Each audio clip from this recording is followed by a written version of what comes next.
Bismillahirrahmanirrahim. Assalamu alaikum.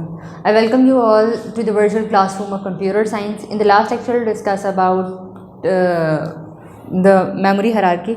आपने देखी कि भाई मेमोरी की जो क्लासिफिकेशन हमने देखी कि किस किस तरह से उसको क्लासीफाई किया जाता है। दो मेन टाइप्स थी, प्राइमरी और सेकेंडरी। प्राइमरी में हमने देखा कि प्राइमरी क्या होती है, एसेंशियल मेमोरी होती है जिसके बगैर आपका कंप्यूटर सिस्टम नहीं चल सकता। प्राइमरी मेमोरी वो मेमोरी होती है जिसको central processing unit directly access कर रहा होता है।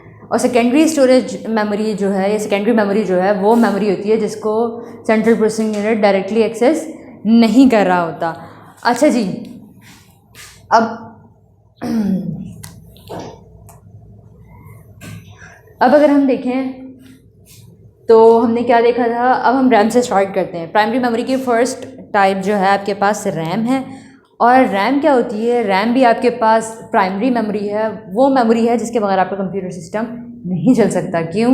क्योंकि आपका सेंट्रल प्रोसेसिंग यूनिट जो है वो डायरेक्टली जो है आपका central processing unit directly communicate कर रहा होता है किसके साथ, रैम के साथ, डायरेक्टली एक्सेस कर सकता है रैम को। इस वजह से हर कंप्यूटर सिस्टम में रैम मौजूद होती है। अब रैम जो है वो होती क्या है, अगर उसे कंटिन्यूस सप्लाई ऑफ इलेक्ट्रिसिटी ना मिले तो वो डाटा को लॉस्ट कर देती है। इसका मतलब ये टेम्प्रेरी मेमोरी है, इसका मतलब ये वॉलेटाइल इन नेचर है।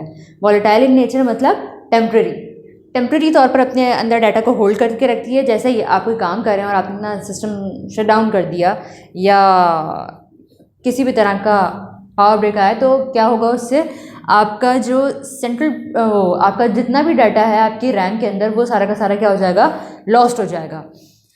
आपके पास रैम की अगर कैपेसिटी की बात करें तो रैम आपके पास MBs में आती थी पहले, अब GBs में आती है।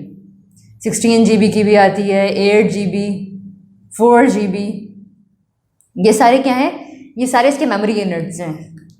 अब तो जो मशीन्स आती हैं उनमें GBs में ही लगी हुई होती है रैम जो है। ये आपके पास रैम हो गई। रैम की जो है आपके पास दो टाइप्स होती हैं, SRAM और DRAM। और एक और बात, रैम की फुल फॉर्म आपके पास क्या है, random access memory. Random access memory का क्या मतलब है, आपके पास अगर मैं यहाँ पे रैम ड्रॉ करूँ तो ये देखिए 101,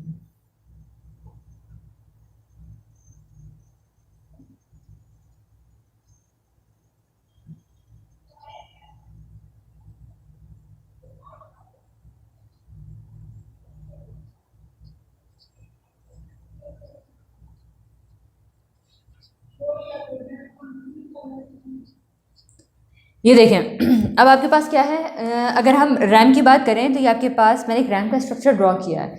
रैम का जो स्ट्रक्चर है ना उसमें आप इसकी फुल फॉर्म जैसे हमने देखी है रैंडम एक्सेस मेमोरी। तो इसको रैंडम एक्सेस मेमोरी क्यों कहते हैं, इससे पहले रैम से पहले ना सैम जो है एक हार्डवेयर डिवाइस आती थी इसी तरह की। उसमें क्या होता था, सीक्वेंशियल एक्सेस होता था। सीक्वेंशियल एक्सेस मतलब पहले एक को एक्सेस करेगा, फिर सेकंड को, फिर थर्ड को, फिर फोर्थ को, फिर फिफ्थ को, इस तरह से एक्सेस कर रहा होता था वो डाटा सीक्वेंशियली, 1 by 1। लेकिन रैम में ऐसा कुछ नहीं है। रैम में जो है आप कोई भी डाटा किसी भी वक्त एक्सेस कर सकते हैं। ये इस मेमोरी पे पड़ा है, इसको एक्सेस कर सकते हैं, यहाँ वाले डाटा को एक्सेस कर सकते हैं। ज़रूरी नहीं है कि आपने फर्स्ट से फोर्थ पे जंप करनी है। जैसे आपके पास अभी आप पढ़ेंगे किसमें, मैग्नेटिक टेप में सीक्वेंशियल जो फ्लो होता है। अगर आपने टेप रिकॉर्डर में जो कैसेट्स रखी थी वो देखा हो तो उसमें किस तरह से एक सॉन्ग्स की लिस्ट होती थी या म्यूज़िक की जो है आपके पास लिस्ट होती थी। अगर आपने फर्स्ट नहीं सुनना, सेकंड नहीं सुनना, थर्ड नहीं सुनना, आपने फोर्थ वन सुनना है तो क्या करेंगे, तो आपको बाकी के सारे जो सॉन्ग्स हैं उनको आपको क्या करना पड़ेगा, फॉरवर्ड करना पड़ेगा। ऐसा नहीं हो सकता कि आप फोर्थ वन जो है वो डायरेक्टली प्ले कर लें। लेकिन रैम के साथ ऐसे ही है, क्योंकि आपके कंप्यूटर सिस्टम में रैम लगी हुई होती है तो आपको जो सॉन्ग या जो म्यूज़िक आपको प्ले करना होता है आप उस पर डायरेक्टली क्लिक करते हैं और वो चीज़ आपके पास ओपन हो जाती है, वो किसी भी मेमोरी लोकेशन पर रखी हो। अब ये वाली जो चीज़ मैंने लिखी है ये तो उसका डाटा है रैम का। रैम के अंदर ये मेमोरी लोकेशंस हैं और उसके ऊपर कुछ डाटा रखा हुआ है। और ये क्या है, इसके एड्रेसेस हैं। एड्रेसेस क्या चीज़ होती हैं? मेमोरी एड्रेस जो है बेसिकली किस तरह से समझें हम इसे, जैसे हमारे घरों का एड्रेस होता है, सही। हम अगर किसी को बताएंगे कि हम कहाँ रहते हैं तो हम उसको अपना पूरा कम्प्लीटली एक एड्रेस गाइड करेंगे कि भाई इस एड्रेस, ये एड्रेस है, तो वो इजीली जो है वो पहुंच जाएगा। इसी तरह से जब सेंट्रल प्रोसेसिंग यूनिट को रैम से डाटा चाहिए होता है और उसके पास उसका एड्रेस हो तो वो इजीली उस मेमोरी लोकेशन तक क्या कर जाता है, पहुंच जाता है उस डाटा तक, अगर उसे क्या पता हो, उसका एड्रेस पता हो कि कौन सी मेमोरी एड्रेस को जो है एक्सेस करवाना है। ये इसका डाटा है और ये इसके मेमोरी एड्रेस कहलाता है, मेमोरी एड्रेसेस, ये जो लिखे हुए हैं। अब आपके पास जो रैम है, रैंडम एक्सेस मेमोरी है, वो दो तरह की होती है। एक होती है आपके पास स्टैटिक रैंडम एक्सेस मेमोरी और सेकंड होती है आपके पास डायनामिक रैंडम एक्सेस मेमोरी। जो आपके पास स्टैटिक रैंडम एक्सेस मेमोरी होती है वो किस तरह की मेमोरी होती है? इसके अंदर आपके पास ट्रांजिस्टर्स लगे हुए होते हैं। ट्रांजिस्टर क्या है? ट्रांजिस्टर एक सेमीकंडक्टर डिवाइस है, सही, जो ऐसा स्विच काम करता है, ऑन एंड ऑफ। स्विच का यही पर्पस होता है ना, ऑन या ऑफ। अगर ऑन है तो इसका मतलब 1 बिट जो है वो क्रिएट कर रहा है, अगर वो ऑफ है तो इसका मतलब वो 0 प्रोड्यूस करेगा। तो आपके स्टैटिक रैम के अंदर ट्रांजिस्टर्स लगे हुए होते हैं।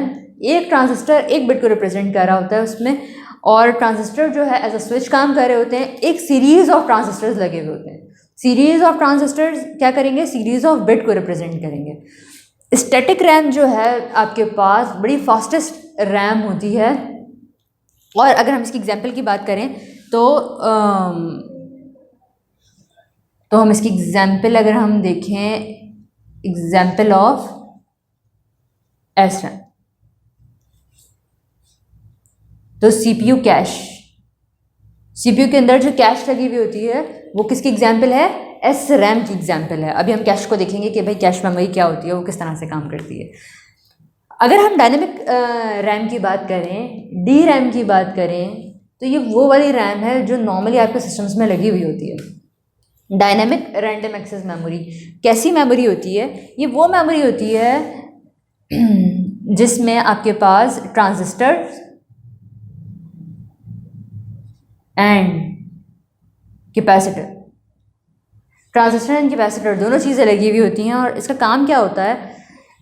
इसमें स्टैटिक रैम में आपके पास कंटिन्यूस करंट आ रहा होता है, कंटिन्यूस अमाउंट ऑफ करंट जो है वो स्टैटिक रैम के लिए रिक्वायर्ड होता है। लेकिन जब आपके डायनेमिक रैम की बात करेंगे ना, तो इसमें दो चीज़ें काम कर रही थी। इसमें ट्रांजिस्टर्स भी लगे होते हैं और कैपेसिटर्स भी लगे होते हैं। कैपेसिटर बेसिकली क्या करते हैं? वो चार्ज या डिस्चार्ज होंगे, चाहिए। अगर वो चार्ज है तो 1, डिस्चार्ज है तो 0। अब आपके पास कैपेसिटर जो है ना, वो उनको कॉन्टिन्यूस सप्लाई ऑफ इलेक्ट्रिसिटी अगर ना मिले तो वो भी डाटा को क्या कर देती हैं? लॉस्ट कर देती हैं। तो आपके कैपेसिटर्स में से जो है ना वो डाटा क्या हो जाता है? लीक हो जाता है। तो अगर आप चाहते हैं उसमें से डाटा लीकेज ना हो तो आप उसको हाई पावर कंजम्पशन देते हैं, यानी ज़्यादा अमाउंट ऑफ करंट सप्लाई किया जाता है, ज़्यादा अमाउंट ऑफ इलेक्ट्रिसिटी सप्लाई की जाती है। किसको? डायनेमिक रैम को। और इसका एक फ़ायदा ये है कि भाई ये बार बार रिफ़्रेश होती है। रिफ़्रेश मतलब ये कुछ देर बाद जो है वो अपने आप को रिचार्ज करेगी, और जब रिचार्ज करेगी, एक कैपेसिटर जब अपने आप को रिचार्ज करता है तो वो पुराना वाला चार्ज लॉस्ट कर देता है। पुराना वाला चार्ज लॉस्ट करने का मतलब क्या है? कि जो पुराना डाटा उसके अंदर था उसने वो क्या कर दिया? लॉस्ट कर दिया।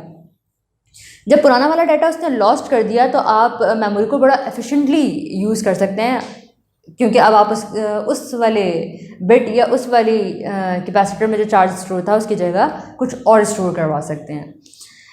इसमें मेमोरी कंजम्पशन ज़्यादा है, इसमें memory consumption as compared to this कम है। एस रैम ज़रा छोटे साइज़ की होती हैं, MBs में आती हैं, जबकि डी रैम जो है वो GBs में आपको मिल जाएंगी बहुत आराम से। ये आपके कंप्यूटर सिस्टम में लगी हुई होती हैं, मैंने बताया। एस रैम की एग्जांपल क्योंकि कंप्यूटर कैश, वो सेंट्रल CPU कैश है, तो ये जो है वो एक स्पेसिफिक MB में मिलती है, जिसको भी हम डिस्कस करेंगे। हमने देखा इसमें ट्रांजिस्टर्स लगे हुए, तो इसमें ट्रांजिस्टर और कैपेसिटर्स दोनों चीज़ें लगी हुई होती हैं। तो इस तरह से अगर आपके पास एस रैम और डी रैम का डिफरेंस भी आए ना, तो आप बड़े इजीली उसको क्या कर सकते हैं? डिफरेंसेस बनाकर लिख सकते हैं। ये आपके पास हो गया रैम। सेकंड है आपके पास कैश मेमोरी। कैश मेमोरी किस तरह की मेमोरी होती है? कैश मेमोरी आपके पास जो है वो इस तरह की मेमोरी होती है, ये इससे ज़्यादा फास्टेस्ट होती है, रैम से ज़्यादा फास्टेस्ट है। क्यों? क्योंकि ये जो कैश मेमोरी है आपके सेंट्रल प्रोसेसिंग यूनिट के अंदर लगी हुई होती है। इसकी एक एग्जांपल देखते हैं, ये देखिए,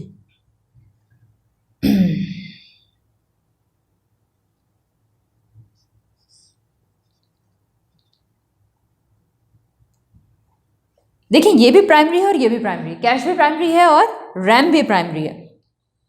आपको पता है कंप्यूटर ड्यूरिंग प्रोसेसिंग जितना डाटा होता है वो रैम के अंदर स्टोर कर रहा होता है, सही है। अब इससे फ़र्क क्या पड़ता है भाई, रैम जो है ना सेंट्रल प्रोसेसिंग यूनिट से थोड़ा डिस्टेंस पे लगी हुई होती है। अगर आप मदरबोर्ड पे भी देखें तो रैम जो है सेंट्रल प्रोसेसिंग यूनिट से थोड़ा डिस्टेंस पे लगी हुई होती है। इससे क्या होता है, सेंट्रल प्रोसेसिंग यूनिट को यहाँ तक एक्सेस करने में ना, जाने में टाइम कंज्यूम होता है। और क्योंकि रैम का साइज़ बड़ा होता है, रैम जीबीज़ में आती है, मैंने आपको बताया, तो इसको एक्सेस करने में और ज़्यादा टाइम लगता है। और कैश जो है इसके अपने अंदर मौजूद होती है, तो अगर डाटा कैश के अंदर मौजूद हो तो सेंट्रल प्रोसेसिंग यूनिट को तो बहुत आसानी हो जाएगी, उसको बाहर से डाटा लेने नहीं जाना पड़ेगा और उससे क्या होगा, एफिशिएंटली वर्क करेगा और उसकी स्पीड क्या हो जाएगी, बढ़ जाएगी। तो आपके पास इसकी एग्जांपल बिल्कुल ऐसा ही है कि अगर भाई आपने कोई चीज़ बनानी है अपने घर में, फ्राइज़ बनाने हैं, और अगर आपको फ्राइज़ की सारी चीज़ें घर से मिल जाती हैं तो वो जल्दी बन जाएंगे। अगर आपको उसके लिए बाहर जाना पड़े, बाहर तक जाना पड़े कहीं दूर, फिर आपको वो चीज़ें कलेक्ट करके लानी पड़ेंगी और फिर आपको फ्राइज़ बनानी पड़ेंगी, तो उसमें ज़्यादा टाइम कंज्यूम होगा एज़ कम्पेयर टू दिस कि भाई आपके घर में वो चीज़ मौजूद हो और आप उसी से काम कर लें।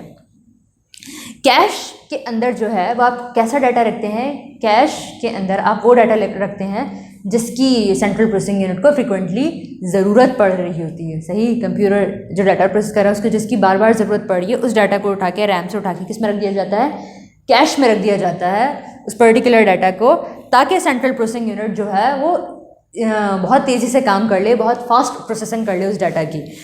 अब आपके पास कैश जो है वो 3 तरह की होती है। एक लेवल 1 कैश है, इसको आप प्राइमरी कैश भी कहते हैं। ये लेवल 1 कैश है, ये लेवल 2 कैश है और ये लेवल 3 कैश है। लेवल 1 कैश क्या करती है, सेंट्रल प्रोसेसिंग यूनिट के अंदर ही लगी हुई होती है। सेंट्रल प्रोसेसिंग यूनिट के अंदर L1 भी लगी हुई होती है और L2 भी आपको सेंट्रल प्रोसेसिंग यूनिट के अंदर ही मिलेगी और बाहर भी मिल सकती है, ओकेजनली अंदर लगी हुई होती है, वैसे बाहर भी होती है। ये डिपेंड करता है आपके CPU के आर्किटेक्चर पे, ये भी अभी हम डिस्कस करते हैं। कैश मेमोरी कहती है जिसके अंदर मोस्ट फ्रिक्वेंटली डाटा जो आपका सेंट्रल प्रोसेसिंग यूनिट यूज़ कर रहा होता है उसको कैश मेमोरी के अंदर रखा जाता है। आपको पता है ये वॉलेटाइल इन नेचर है, वही अगर ऐसे कंटिन्यूस सप्लाई ऑफ इलेक्ट्रिसिटी ना मिले तो ये डाटा को क्या कर देता है, लॉस्ट कर देता है। आपने देखा कैश की 3 टाइप्स हैं, लेवल 1, लेवल 2 एंड लेवल 3। तो लेवल 1 ये लेवल के हिसाब से क्या है, इनके साइजेस के हिसाब से L1 का साइज़ थोड़ा कम होता है, L2 का साइज़ थोड़ा ज़्यादा होता है और L3 का उससे भी ज़्यादा होता है। तो इसको हम आगे और डिस्कस करेंगे इन डिटेल में, और अभी इस लेक्चर को यहीं वाइंड अप करते हैं।